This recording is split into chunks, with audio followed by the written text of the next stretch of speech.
Good morning, afternoon, or evening, depending upon the time of day for you. Thank you for taking the time to spend a few minutes with me. I do hope you find the experience entertaining as well as educational. Before I begin, let me tell you a little about myself.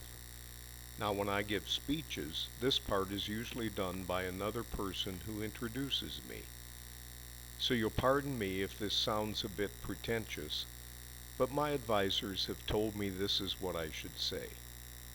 My name is John Fall. I'm a senior global executive management leadership consultant, seminar workshop facilitator, speaker, and author. I have over 4 decades of experience with organizations ranging in size from a few hundred employees to hundreds of thousands worldwide.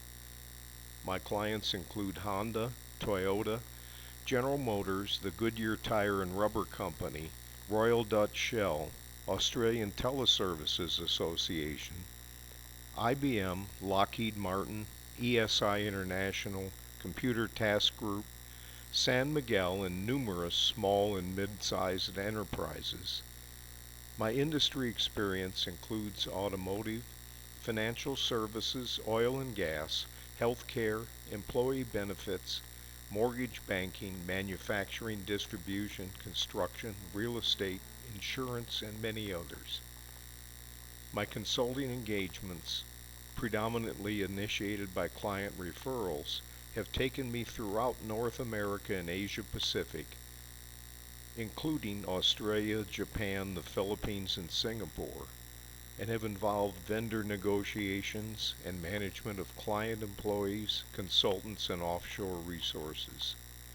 I'm a certified project management professional, better known as PMP, former director of the Orange County, California, U.S. chapter of the Independent Computer Consultants Association, and author of Using Information as a Resource, published in Mortgage Banking Magazine, as well as Living with a Fast Idiot, the Executive's Guide to Computers, that was used by Arthur Andersen and Company's introductory course on computers. I created and conducted a seminar workshop, How to Select and Install Information Technology, a Management Perspective, for the International Foundation of Employee Benefit Plans Automation Institute in Palm Springs, California in the U.S., and a workshop entitled How to Implement an E-Strategy for the Australian Teleservices Association in Sydney, Australia. It delivered real-life strategies and the pitfalls of e-strategy implementation for this organization whose members are contact center managers and team members. The workshop included web integration techniques and department organization strategies. I also developed and addressed a speech to high school students, What's Your Dream?, at the De La Salle College of St. Benilde Choose IT, Discover and Learn Your Future conference in Manila in the Philippines. I'm listed in Who's Who in the World, Who's Who in America, Who's Who in Finance and Industry, Who's Who in Finance and Business, Who's Who in Emerging Leaders in America, and Who's Who in the West. This speech is part of my Fall's Inspirational Kickoff Speeches, a collection of 6 short inspirational speeches designed to kick off an annual planning meeting, team building event, corporate reorganization introduction, or any meeting that could use a refreshing start. This speech is called You Don't Have to Be Famous. The other speeches in the collection are The Mirror Test, Do You Know Who You Are? It's Not About You, It's Never Too Late, and Perry Sabato's Maximizing Academic Performance, MAP, seminars.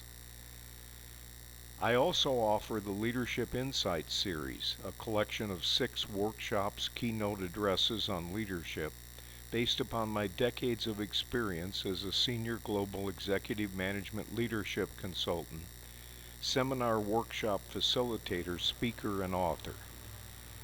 The workshop's keynote addresses are titled, "What Can I Do?" Leadership Myths and Musts, Leadership Lessons from Entrepreneurs, Leadership Lessons from Everyday Life, The Pace of Leadership, and more leadership lessons. And now, here's You Don't Have to Be Famous. I can't tell you the number of people I've met in my consulting who have no animation when they talk about their work, but who light up when I ask them what they're really passionate about. Does this ring a bell with you? Do you know someone like this? Perhaps yourself? Every year, cable network news, CNN, asks people to submit candidates for ordinary people that have made a difference in the world because they took something they were passionate about and turned it into action. CNN calls them heroes, and I think you will too after I share with you the story of a person who was among the top 10 heroes in 2016. You'll hear the story of Georgie Smith, a designer who started her nonprofit, A Sense of Home, after realizing kids who aged out of the foster care system often end up living in squalor. She decided to help by lending her interior design skills for free. And on a more personal note, you'll hear a story of how my wife and I decided to learn how to play golf, and the surprising lessons about life we learned from the experience. Here's some ideas for you that might help you as you begin to think about your passions and what you're going to do about them. First, immediately stop thinking about how you aren't famous enough, and instead start thinking about how you're going to make a difference in the world. Second, develop and write down a list of everything you're passionate about and what you're going to do about it. And finally, remember, you don't have to start with a big idea. You can start small and learn as you go along until you're doing something big enough to make a difference. And now, for the story about the 2016 hero, Georgie Smith, and what she's done for foster children. Georgie Smith was working as a designer and chef in Los Angeles when a young man named Barry sought her out. He was 23 years old, living on his own after growing up in the foster care system. I went to see him living in his apartment amongst black garbage bags, Smith said. It was unacceptable. I immediately thought of my nephew, who was around the same age, and I did what I would do for him. Los Angeles County has the largest foster youth population in the United States. At 18 to 21 years old, they age out of the system, often with no family, financial, or community support, and the odds are stacked against them. Statistics show that many former foster youth will experience homelessness, poverty, or incarceration, along with higher rates of suicide, teen pregnancy, and drug addiction. They're out on their own, said Smith, 47. They finally get to that amazing place of having their own space, and then they're sleeping on the floor. In 2014, Smith gathered a team of volunteers, collected donated furniture and household items, and transformed Barry's makeshift living space into a real home. The experience led Smith to start A Sense of Home. The nonprofit has since created comfortable living spaces for 130 young people who have aged out of the system. These kids have such resilience and are so inspiring. They are so incredibly positive and hopeful, Smith said. I just feel it's incumbent upon us, the community, to be their village. If you do want to learn more about Georgie Smith, as well as other CNN heroes, go to the CNN website where you'll find the stories complete with pictures and video. And now, before I finish, here's the story I promised you earlier. It's a story about when my wife and I took golf lessons, thinking we might change from tennis to golf since we were going to be living within walking distance from the first tee of the golf course. The story is titled Just Hit Another Ball and is taken from my book, And Then There Were Stories, Lessons from a Lifetime of Leadership. The book is available on Amazon.com in both print and electronic Kindle editions. Since my wife and I were getting on in years, that's a euphemism for getting old in case you haven't heard the expression, we decided we'd better find something besides tennis to keep us occupied and fit when we retired. We liked to watch golf on television and decided we'd try our hand at it. We had no idea what we were in for. For those of you who play, our hats are off to you. And for those of you who don't and would like a lesson in humility, I suggest you try it. For something that looks simple when the professionals do it on television, it's an unbelievably complicated sport. We tried first to get some books and hit some balls at the driving range. And while the books we found worked for us later, they weren't too complicated to help much at the beginning. So we decided to go to a place where they sold golf clubs and see what we could pick up there. We were lucky enough to go the same day that the owner, Roger, a former golf professional, was there. He watched us hit a few balls with one of his clubs, and then he said in his mild-mannered way, "I think I can help you." As you might imagine, there's never been more of an understatement. If anyone needed help, it was us. Roger started us with the basics: how to grip the club, how to line up the ball, where to place your feet, and how to swing. Fortunately, Roger was a very patient man. And my wife is a natural athlete, so she started to catch on much earlier than I did, which meant Roger could save his patience mostly for me. Roger first let me watch how he hit the ball. Then he put me in front of a mirror so I could see how it looked in comparison when I got set up and swung the club. It took a while before my swing began to even remotely resemble the way Roger's looked. Then I tried to hit a ball. We were at a driving range near Hollywood, California in the U.S., so fortunately people were more distracted by the celebrities that practiced there than my bad attempts at hitting the golf ball. Until I got a little better, it was dangerous to be too close to me, because when I tried to hit the ball straight, it would sometimes go at almost right angles. I'm not sure who needed more patience, Roger, my wife, or me. I was so bad that when I started my lesson with Roger, my wife found somewhere else to be, as far away from us as she could go. But nothing fazed Roger. He would sit on a stool in front of me. He was approaching 90 years, and while still very spry and capable, he needed to sit while he placed balls on the practice tee, one after another, for me to hit. And when my frustration would begin to rise, Roger would look at me, smile, and say, "John, this is a very difficult game.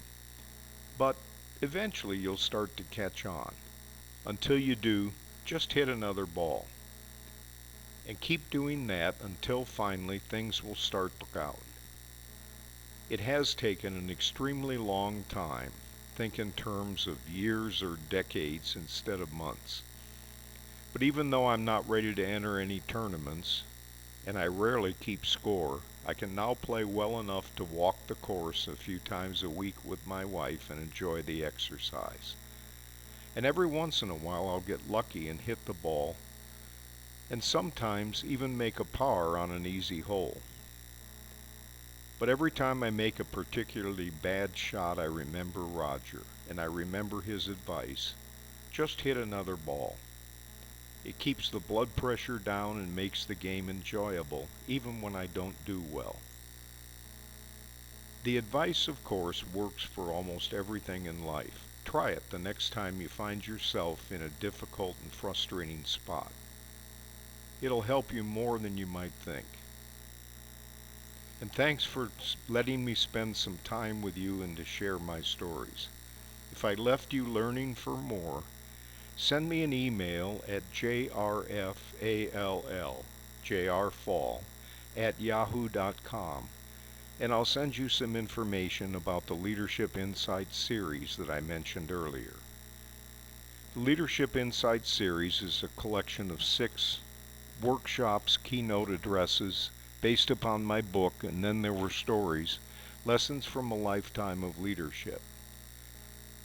The book is available on Amazon.com in print and electronic Kindle editions. One of the seminars, Leadership Lessons from Everyday Life, includes stories behind the phrases, "Next time try working a little smarter," "Now let's put it all together," "Don't stop to admire your serve," and the story you heard today, "Just hit another ball."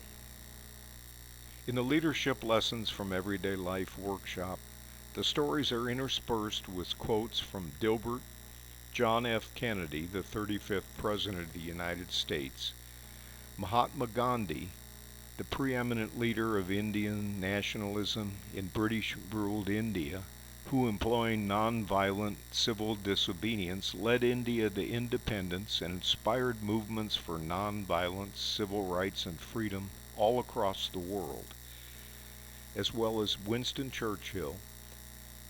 He was the Prime Minister of England during World War II. And Yogi Berra, the legendary baseball catcher, member of the U.S. Major League Baseball Hall of Fame and coach of the New York Yankees baseball team, known for his yogiisms, as well as Nelson Mandela, South African anti-apartheid activist, revolutionary, and politician, who served as President of South Africa from 1994 to 1999, the first to be elected in a fully representative multiracial election. The other workshops include What Can I Do?, Leadership Myths and Musts, Leadership Lessons from Entrepreneurs, The Pace of Leadership, and finally, more leadership lessons. Thanks again. I hope you enjoyed the stories and will not only learn some of the lessons yourself, but pass them on to your colleagues, because knowledge is one of the few things that increases when it is shared.